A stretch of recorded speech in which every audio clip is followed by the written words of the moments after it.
Hello everyone, it's Volume here, and I'm bringing you the Pick'em crew for week 3 for the CPC Offseason. Or, sorry if I'm a bit gargled here, but it's early. I'm recording this because I'm doing this late because I've been busy. I got midterms this week. It's fun. It's my definition of fun. Anyhow, let's look at last week here. We got so first I'm gonna go through the matches before I go through the overall records and how people did. But we got so TOR over Boston here. Toronto over Boston here. We had a couple locks on that, so that was a pretty even match from the analysis point of view. But Toronto came through there, and then like most people predicted, iPro for the Manectric United came in and beat Stockholm Stabilizer. And then a lot of people like me hoping that A12 would come through, but Techno proved to be better. So the Carolina Pantherians took the Arkham City Delibirds, and then Hidden Leaf Rosaries, I believe, picked up their first W over the Miami Infernape, but I do believe it was a forfeit win from my knowledge, or at least from last time I checked. And then Joey here getting the upset for Sydney Shiftries versus Los Angeles Clefable. I think James is now like 0-3, and so he's not doing very well, and we keep picking him. So was Los Angeles Clefables. I believe that's Greg. He was also 0-2. As of this week. So, and then Cologne Conquerors took the W over the Carolina Hurtiflames, which was predictable because he's doing really well right now. And then we have 5 locks. Everyone went for Dallas this week. And it's really safe. He's undefeated right now. So we're seeing if that will continue, just like Cologne. But people still keep picking against them, surprisingly, or at least Johnny. I'm not really sure why. But then we go Virginia Tech versus Main Red Clutches. This is a close match, but Virginia Tech came through and took the game. By the way, so it's Dallas Stormers versus Portland Greninjas. Dallas Stormers took the W. And I think Hidden Leaf Rosaries versus Miami Infernapes. And then I didn't think I said Toronto versus Boston. It's Toronto Luxrays versus Boston Baldors, just to clear things up. Also, to clear one more thing up, I believe it's Paul, then Will, or Fal if you might know him as, and then Will the RNG Lord. Then we have Iron Flash or Anthony. Then we have Joey or 681 Shadow, Chris or Tojavar. We have Shinx or the AG Battler. And then we have the Verd, then we have me, then we have Frawls, and then we have Troy. So, looking at this week here, we have, let's see.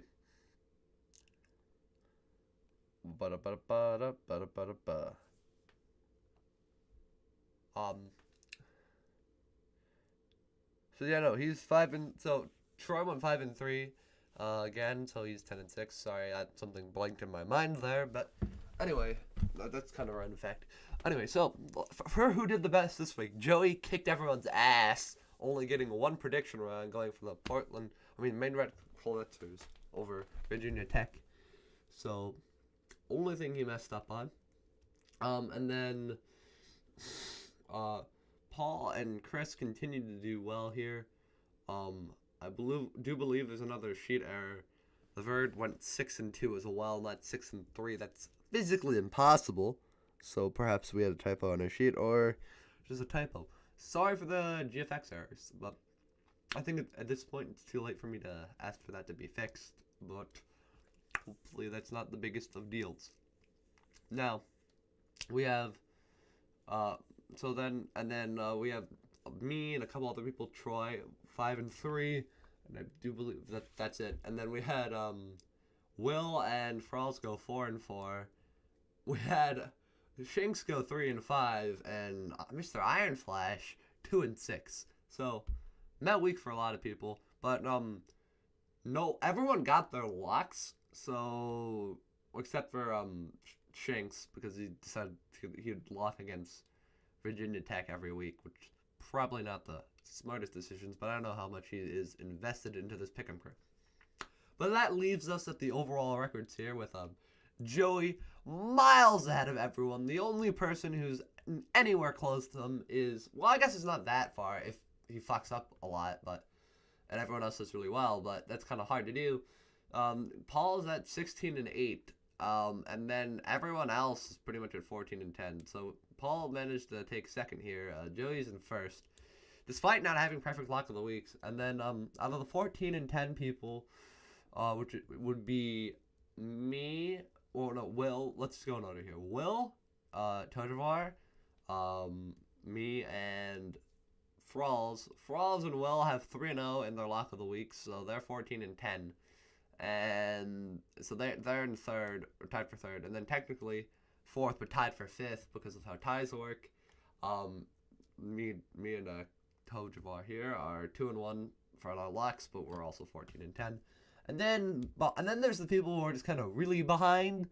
So, well, actually, let me think here. I don't know the proportions here, but I don't know where Troy fits into this, but let me do 10 divided by 16 to see if he might be ahead of us technically by percentile, 62.5%, and then 14 over 25 be 56%. So technically Troy is ahead of us. So technically he's in third.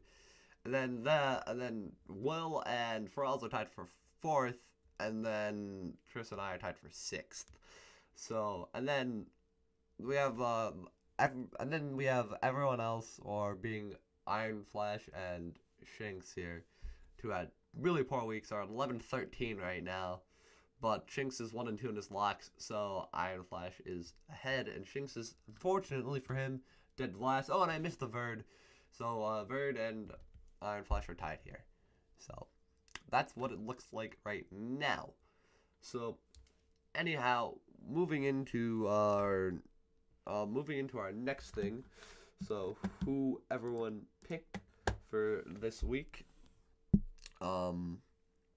Sorry. Let me just head on over to my sheet thing because it's kind of difficult for me to look at my recording. Anyhow, so we have everyone picking the Toronto this week over Toronto Luxrays over Slocum Stabilize. Once again, unanimous vote. Then we have a really close one here, and by the way, something I should mention, Troy decided he'd leave the Pokemon community, or something along the lines of that from my information. Or at the very least, he's no longer an analyst for the CPC, or for the offseason. So, we had Point at him replace him, and he just gets to keep the record, because we're not having someone set at 0-0. And it's not really adding anyone, it's just a replacement. So we have 6 people going for the Manectric United and 4 going for Boston Bulldogs. I really hope Joey gets this wrong. And then we have the Point at him locking Boston, which could very well happen, but I decided that I think iPro can. Once my matchups, I haven't really been paying attention too much to those, so I'm really sorry if you're hoping for a more in-depth pick'em crew, but yeah, Manectric United, like I feel like they can get a victory because they lost last time, and it's really hard to win twice in a row and rematches and stuff unless you have like 5 different ways you can beat someone, or at the very least like 3. So because 2, then the last time they just pepper the other one, and this becomes mind games, I guess. But I feel like if you lose, you have a better chance of knowing what you did wrong than if you won. So, Carolina Pantherians over Hidden Leaf Village Roserades. But we have 3 people not going for that and going for Hidden Leaf this time. But I'm gonna disagree, even though I think they've taken, I think they took the first win last week. I doubt that changes anything. But I think they really just want to go for upsets. Then we have the Arkham City Delibirds here. Oh, by the way, did I mention the locks on Toronto? Sorry.